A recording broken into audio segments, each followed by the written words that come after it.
Next అన్నాడు తప్ప 2028 అనలేదు. ఎందుకంటే మధ్యలో మన రేవంత్ రెడ్డికి మహేష్ కుమార్ గౌడ్కి మధ్య కొట్లాడ పెట్టద్దు, పంచాయతీ పెట్టద్దు. వాళ్ళిద్దరు బాగా సన్నిహితులు. సో కానీ ఎందుకు రాజకీయ నాయకుడు ఏంటంటే తన ప్రత్యర్థుల నుంచి ఇంటా బయట రాజకీయ నాయకులకు ఎప్పుడు ప్రత్యర్థులు ఉంటారు. సో అస్మదీయులు సొంత పార్టీలో ఉంటారు, ప్రత్యర్థులు పక్క పార్టీలు ఉంటారు. సో వారు బాణాలు వేస్తూ ఉంటారు.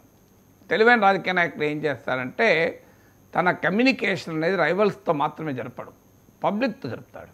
సో తెలివైన రాజకీయ నాయకుడు ఎప్పుడైనా చేయాల్సిన పని ఏంటంటే పొలిటికల్ కమ్యూనికేషన్ అనేది తన రైవల్స్తోనే చేయడు, విత్ ద పీపుల్ చేస్తాడు. సో రేవంత్ రెడ్డి కూడా తెలివైన రాజకీయ నాయకుడు కనుక విత్ పీపుల్ చేస్తున్నాడు. ప్రజల ద్వారా ఒక మెసేజ్ ఇస్తున్నాడు తన ప్రత్యర్థులకు, నేనే ఉంటా అని. సో నేను శక్తివంతుణ్ణి అని ఒక సందేశం